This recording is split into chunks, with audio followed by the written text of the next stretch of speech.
विधानसभेच्या प्रचारानिमित्त या ठिकाणी उपस्थित असलेले देशाचे नेते आदरणीय पवार साहेब, आपल्या इंदापूर विधानसभेचे उमेदवार हर्षवर्धनजी पाटील साहेब, जिल्हाध्यक्ष जगन्नाथ बापू शेवाळे आणि व्यासपीठावर उपस्थित असलेले सर्व पक्षाचे कार्यकर्ते, या उमेदवाराचे हितचिंतक आणि या पंचक्रोशीतील व कारखाना परिसरातील जमलेल्या सर्व सभासद व ग्रामस्थ बंधू भगिनींनो, या आपल्या पश्चिम भागामध्ये प्रचार सभा सहसा कधी होत नव्हती, परंतु या सर्व कार्यकर्त्यांनी त्या ठिकाणी पवार साहेबांना विनंती केली आणि जरी उद्या सांगता सभा इंदापूरला असली तरी त्या ठिकाणी आज या परिसरामध्ये आपल्याला त्यांनी आज संध्याकाळची तारीख दिली।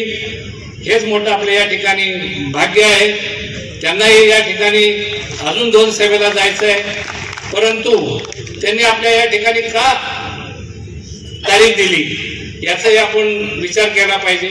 ते वारंवार म्हणत असतात, ते आपल्या कारखान्याचे सभासद आहेत आणि त्यांचाही त्या ठिकाणी आपल्या कारखान्याला ऊस येतो आणि मग अशा स्थितीमध्ये जे देशाचे नेतृत्व करतात त्यांनाही आपल्या या कारखान्याच्या विषयी कळकळ असल्याशिवाय ते या ठिकाणी आलेले नाही।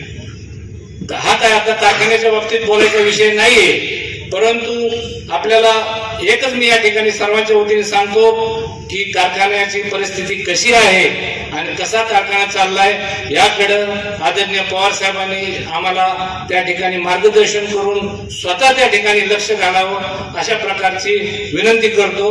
आणि तसेच या विधानसभेचे जे उमेदवार आहेत हर्षवर्धनजी पाटील साहेब, त्यांना या ठिकाणी आपल्याला त्यांच्या तुतारी या चिन्हावरती शिक्का मारून आपल्याला निवडून द्यायचंय। आपण पूर्वी पाहिलं असेल 95 नंतर नेहमी पूर्वी आपल्याला या 36 फाटा असो किंवा 35 असो वरती 39 फाटा असो, या ठिकाणी पूर्वी ज्या पद्धतीने रोटेशन 6 येत होते ते आपल्याला आता त्या ठिकाणी येत नाही आणि मग त्यामुळं या परिसरामध्ये जवळजवळ 70% या 54 गावामध्ये 70% शेतकरी असे आहेत की ते अल्पभूधारक आहेत आणि मग अशा वेळेला जर वेळेत पाणी नाही मिळालं, 4-5 उन्हाळ्यातल्या 4 पाळ्या आणि आताच्या 2 पाळ्या अशा जर आतापर्यंत नाही मिळाल्या तर कारखान्याच्या दृष्टीने हे बरोबर नाहीये आणि म्हणून याचं रोटेशन सुद्धा आपल्याला व्यवस्थित, भले वेळ आली तिथं आंदोलन करायची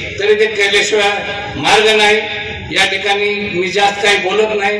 येणाऱ्या विधानसभेच्या 20 तारखेच्या मतदानाला उमेदवार आपले हर्षवर्धनजी पाटील साहेब यांना प्रचंड मताने निवडून देण्यास आपण सर्व सहकार्य करावे अशा प्रकारची विनंती करून मी माझे 2 शब्द संपवतो। जय हिंद, जय महाराष्ट्र। धन्यवाद दादा। यानंतर मनोगत व्यक्त करण्याची नगर